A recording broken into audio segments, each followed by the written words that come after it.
দু মাসের শিশু কন্যাকে এভাবে আর আকাশে বুকে তুলে আদর করবে না তার বাবা। স্ত্রী সন্তান নিয়ে আর ঐতিহ্যবাহী দিন্নি সুন্নি শিক্ষা নিকেতন জামিয়া মাঠে পদচারণ করবে না বাংলাদেশ ইসলামী ছাত্র সেনার বাঁশখালী উপজেলার কাথারিয়া ইউনিয়ন শাখার সভাপতি মাওলানা মোহাম্মদ আজগর আলী।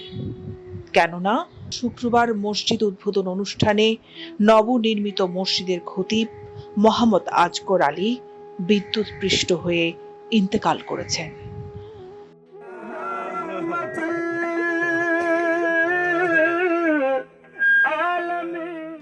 শুক্রবার 18 জুলাই বিকেল 4:30টার দিকে উপজেলার কাথারিয়া ইউনিয়নের 5 নম্বর ওয়ার্ড দক্ষিণ কাথারিয়ায় এই মৃত্যুর ঘটনা ঘটে।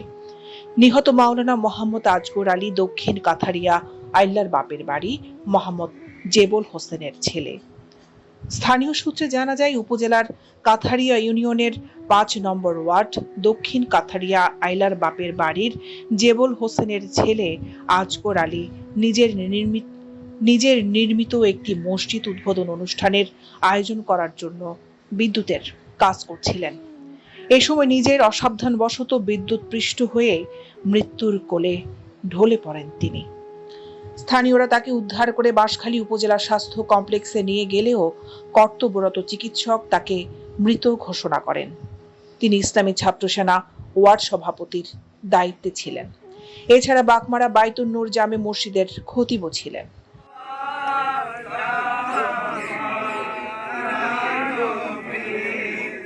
স্থানীয়রা জানান, শনিবার মাওলানা আজগর হোসাইনের নিজ এলাকায় তার নামাজে জানাজা শেষে তাকে পারিবারিক কবরস্থানে দাফন করা হয়। দৈনিক আজাদী নিউজ ডেস্ক।